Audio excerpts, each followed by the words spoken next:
Hello everyone, it's a big rock day. I feel like a lot of this vlog is going to be about rocks. I'm sorry, but I'm not sorry. Okay, this one right here should be fully finished polished rocks. I hope, oh my gosh. This one is going in from stage 2 to stage 3, and then I have a bunch of stage 1 rocks to go through, so there's a lot to do today, and I'm very excited about it. Let's have a rocky day. Here we go.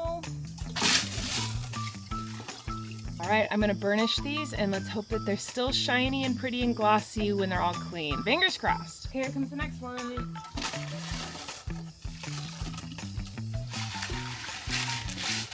These are pretty colorful and I can tell a lot of them are from my trip up north with Eric, so I'm very excited to put these into stage 3, and in a couple of weeks we should have some polished pretty rocks from my trip, which is so exciting. All right, here's the stage 1.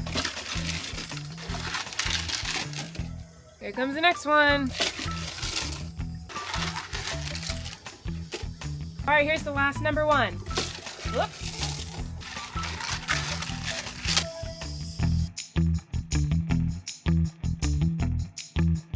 Hey everyone, it's much later in the night, and I know I said it was gonna be a big rock day and I was gonna do a bunch of stuff with rocks, and I did a lot with my tumblers and my rocks, but I also got some new geodes that I was excited to crack open, and I didn't get a chance to do that today, so I'm gonna have to do that tomorrow. But I'm just looking at the polished rocks that I got today, and the majority of them are small rocks. They're like kind of tiny pebbles. They are from my trip with Eric. There's a lot of little tiny moonstones. They're not real moonstones. Real moonstones we can't really get here in California. It's basically just agate or little chalcedony pieces, but they just shimmer and shine just right. Here, I'll try to show you one. So these are all over Moonstone Beach in Central California, and so I got a bunch of these. They're really pretty. So you guys know I love to like look at my rocks and organize them after I finish polishing them. So today I've separated the glow rocks, as Flynn calls them, which is basically just quartz where if you shine a light through it, you can see through it. So for example, this rock right here, I can shine a light through and it glows. Or this rock right here, I can shine a light through it and it glows. Sometimes even dark rocks like black rocks can glow as well. You wouldn't really think so because it's just a tiny dark brown rock, but ta-da! It glows. I've lined up all of my glowing rocks in a little spiral shape, and then all of my more colorful rocks I put just in little piles. But I will show you a few of my favorite rocks that I got from this little rock session. This yellow jasper question mark, but it has like a little pocket of quartz in there. It's like a smoky chalcedony pocket. I don't know, it's super cool. This one's probably my favorite because it is an agate and it's a colorful banded agate. It's not as colorful as agates are like in other locations in America, but in California we don't get much colorful agate. Our agate usually looks like this. This is a very tiny piece of agate. This is a very tiny piece of agate. Our agate is usually clear or white. We also get a lot of root beer agate, which looks more like this. So this is like my first true piece of like banded colorful agate, and you're not even gonna think it's colorful. You're just gonna think it's a brown ugly rock, but I love it so much. So it's brown, but it has bands of white and red in it. I don't know if you can see that. This one is super exciting. It's so pretty. I love it so much. I like this one because it's kind of like a lavender color, and I don't get a lot of purple or lavender rocks, so that's kind of exciting. And then I really like this one because it makes me think of a unicorn horn. Like I feel like it looks like a little unicorn horn. This is a huge agate chunk, and I never find agate this big. You probably won't even be able to tell, but in here you can see like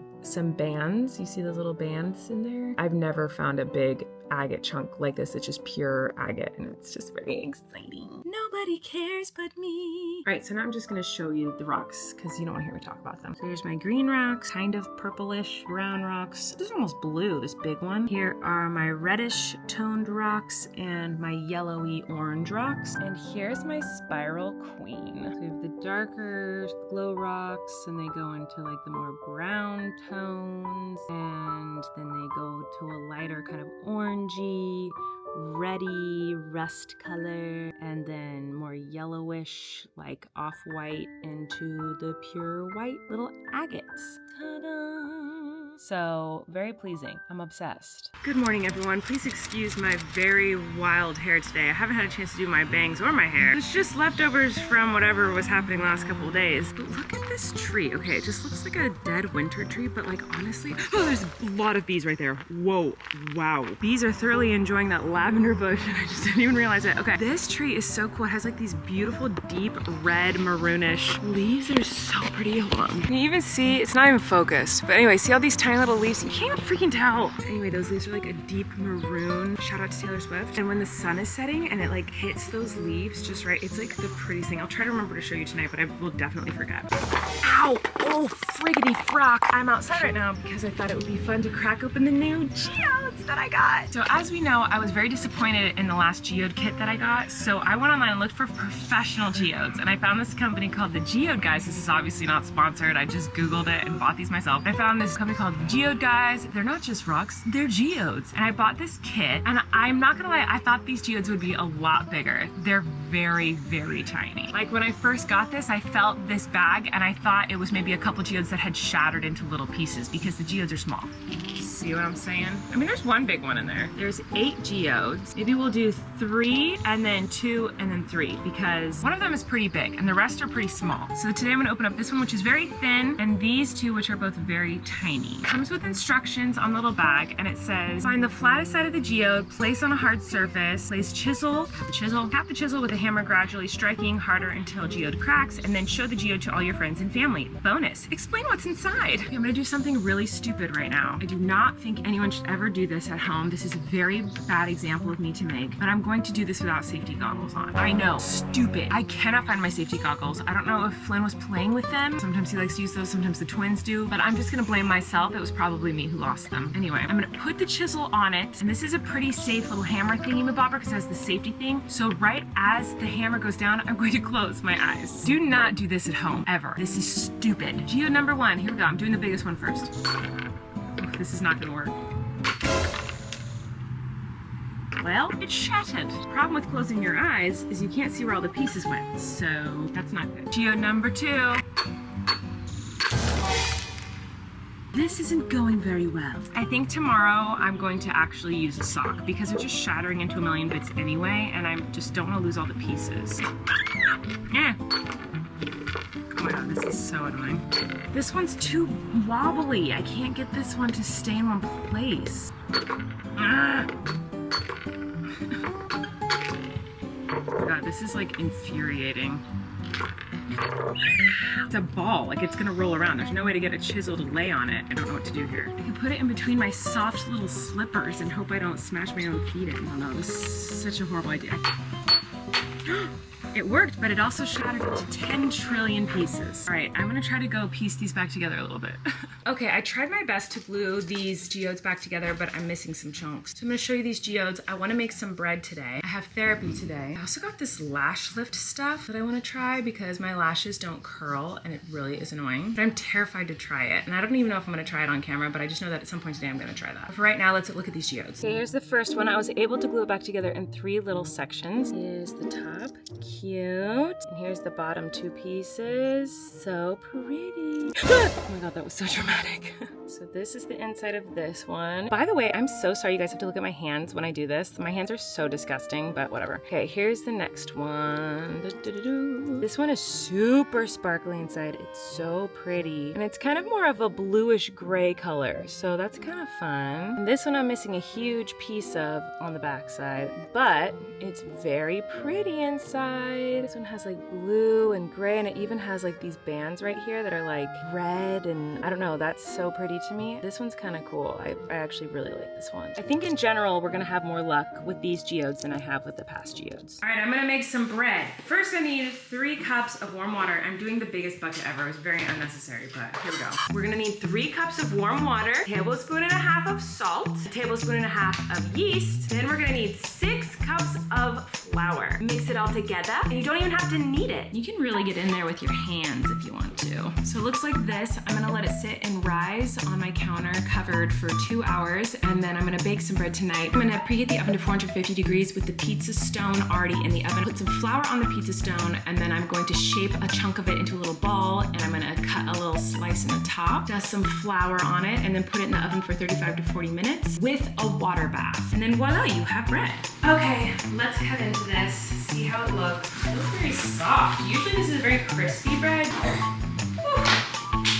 There she blows. That's what she looks like today. During the pandemic, I would add rosemary and garlic. We'd make lemon bread, we'd make like sunflower seed bread. We'd just add stuff to this dough to make different kinds of bread. Eventually got very sick of it. Just reading my comments the other day, someone asked me to sing the song Who Will Save Your Soul by Jewel. And then I got distracted and started telling a story, and then I forgot to sing the song. So I was just singing it in the other room. And now that song is stuck in my head. Who will save your souls after all those lies that you told, boy? And who will save your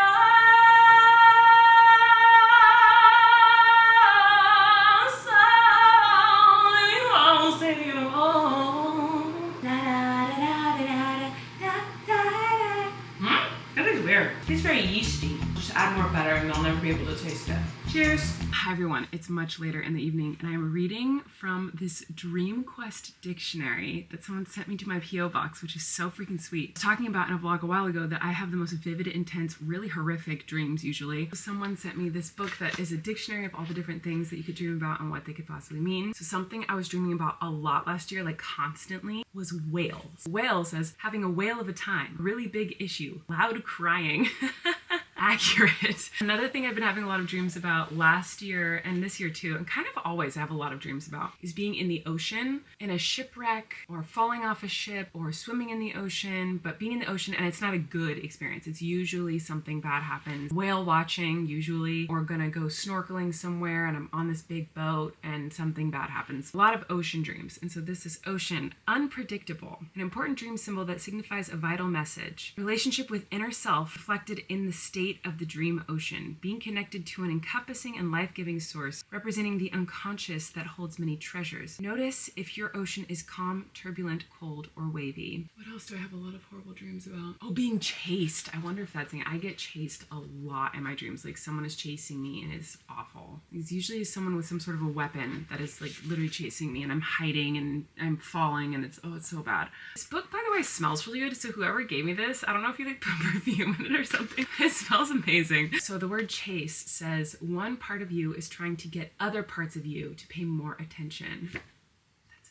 very interesting. But I don't know that chase is even the right word because I'm not chasing someone else in my dreams. Someone is chasing me and like trying to attack me. Like someone has a weapon and is trying to hurt me and attack me. So maybe a better word to look up would be attack. Victimization, unfairly judged, vulnerable and afraid. You just might need to attack that problem head on, afraid of facing something. How are you acting too passively?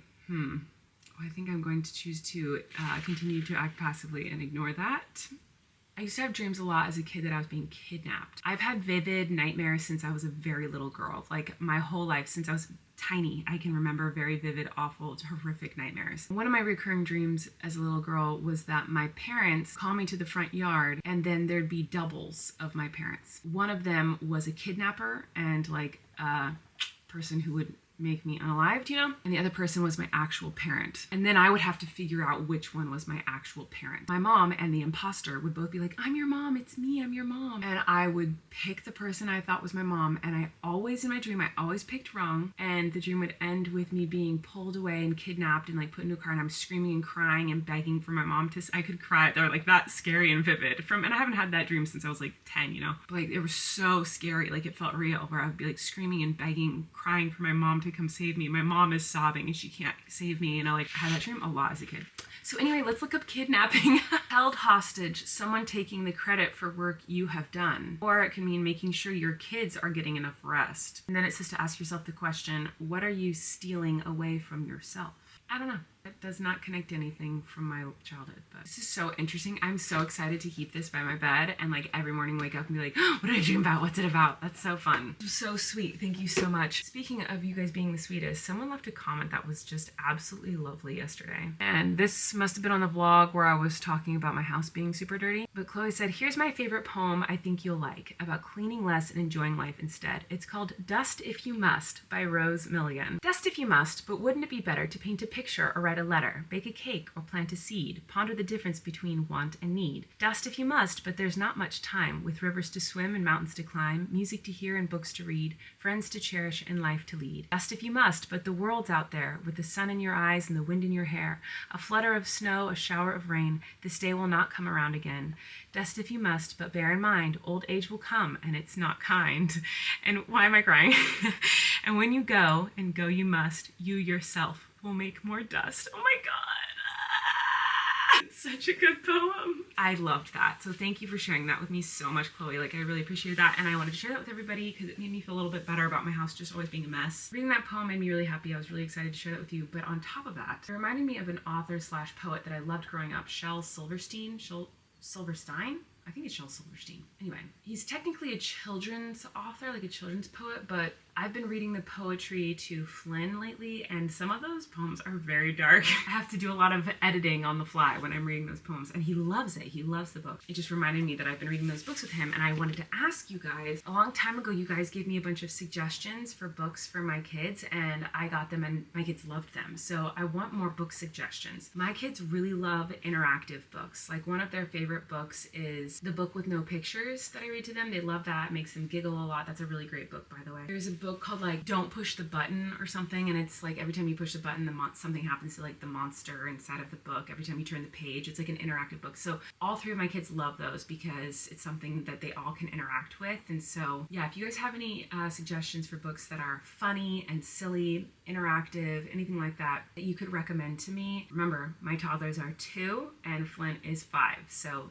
appropriate for that age. But I would love your suggestions because last time you guys gave me some great suggestions and I loved all those books. So let me know about that. But in the meantime, I'm gonna keep reading my dream dictionary because I'm not even kidding you. I've had dreams about things and then they came true. So I could possibly be psychic. I don't know, but I feel like my dreams have told the future before. I've had moments where my dreams, something very specific and very random happened in my dream. And then the next day my friend would be talking about something that happened to them that was exactly the weird specific situation that was in my dream. I've never had anything happen in my dreams where it's like, oh my gosh, this big world event's gonna happen, and then it happens. It's always something really stupid and small. Like recently, I had a dream that I was eating In-N-Out Burger, which I eat often, so that makes sense that I would be dreaming about that. But then I woke up and I got a text from my friend who said, hey, do you want In-N-Out Burger today? And I literally woke up from a dream about eating In-N-Out Burger. Like, stuff like that happens to me all the time. So basically what I'm saying is that I'm psychic and I can see the future in my dreams, maybe. Actually, you know what? I really hope that's not true because, like I said, most of my dreams are terrifying and awful. So I desperately hope I am not psychic in the slightest and that none of my dreams ever come true because the majority of my dreams are the worst things you can imagine. Regardless, I'm gonna keep reading through this because it's very fascinating to me and how fun. Okay, but anyway, I'm gonna go. I love you guys and I'll see you tomorrow.